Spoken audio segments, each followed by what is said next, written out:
आते हैं। बहुत सारे सीरियल किलर की आपको कहानी सुनाई। ये कहानी भी एक सीरियल किलर की है, लेकिन इस सीरियल किलर की इस कहानी चौंकाने वाली चीजें हैं वो उसकी मौत के बाद है, लेकिन पहले जिंदगी की उसकी कहानी। चाल दे दिए दोस्तों, यहाँ पर 14 रुपए की टेबल हो गई है, अभी 16 रुपए की हो गई है दोस्तों, सब बंदे चाल दे रहे हैं। चीन का एक नागरिक था जो सेकेंड वर्ल्ड वॉर में चीनी फौजी भी था और चीन की तरफ से जापान के खिलाफ उसने लड़ाई लड़ी। उसका नाम था तब एनजी लिहू। एनजी लुही चीन में पैदा हुआ। सेकेंड वर्ल्ड वॉर में 40s के दौरान उसने जंग लड़ी। जंग के दौरान जापान, आपको पता है कि उस वक्त चीन के ऊपर काफ़ी हावी था, तो जिस जगह पे एनजी लुही पोस्टेड था और जापानी सेना से लड़ रहा था, वहाँ जापानी सेना जो है वो हावी थी और धीरे धीरे एनजी लुही की जो पूरी टीम थी, जो सैनिक की टुकड़ी थी, वो एक एक करके कम होते जा रहे थे। आलम ये था कि सारे रूट रास्तों पर भी जापानी सैनिक का बोलबाला था, तो जो रसद है, हथियार है, खाने पीने का सामान है, वो भी चीनी सैनिकों तक नहीं पहुंच पा रहा था। ऐसे में खुद को जिंदा रखने में बड़ी मुश्किल आ रही थी। कहा जाता है कि उस वक्त एनजी लुही ने, जब उसे खाने पीने का सामान नहीं मिला और उसके बहुत सारे साथी सैनिक मरे पड़े थे, तो जिंदा रहने के लिए उसने अपने ही साथी फौजियों के मांस को खाया और उसके बाद खुद को किसी तरह से जिंदा रखा कई दिनों तक। लेकिन शुरुआत मजबूरी से हुई, क्योंकि जिंदा रहने के लिए कुछ ना कुछ खाना था, तो अपने साथियों की लाश खा रहा था। लेकिन धीरे धीरे बाद में ये मजबूरी उसके लिए शौक और मज़े में बदल गई। उसे इंसानी मांस का स्वाद अच्छा लगने लगा। जंग खत्म होती है और एनजी लुही एक नए नाम से चीन छोड़कर थाईलैंड पहुंच जाता है। अब उसका नया नाम था सी कोए, तो एनजी अब सी कोए बन गया। बात है 50s की।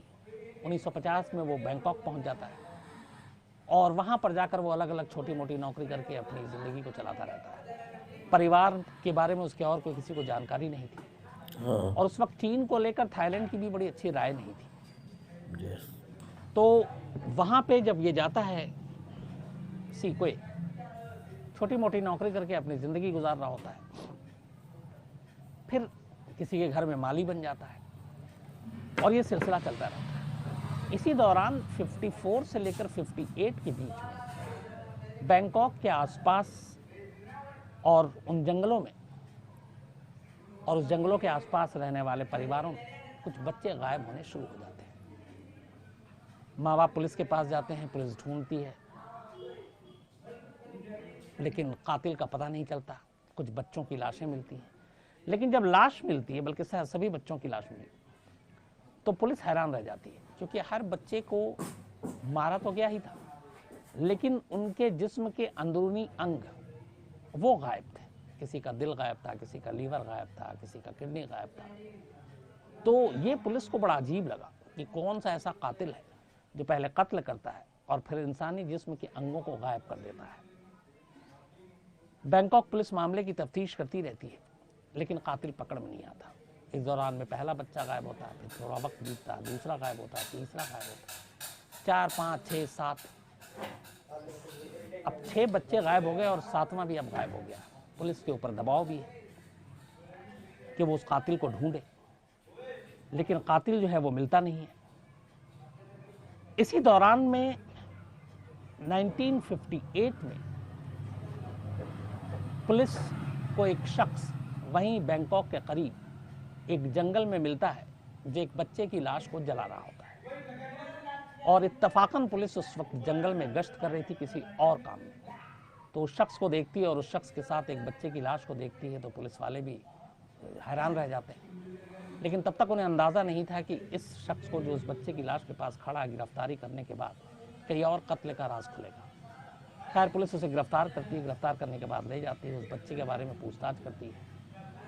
बच्चे का नाम उसे पता नहीं था, लेकिन वो बताता है कि वो बच्चा उसे कहाँ मिला।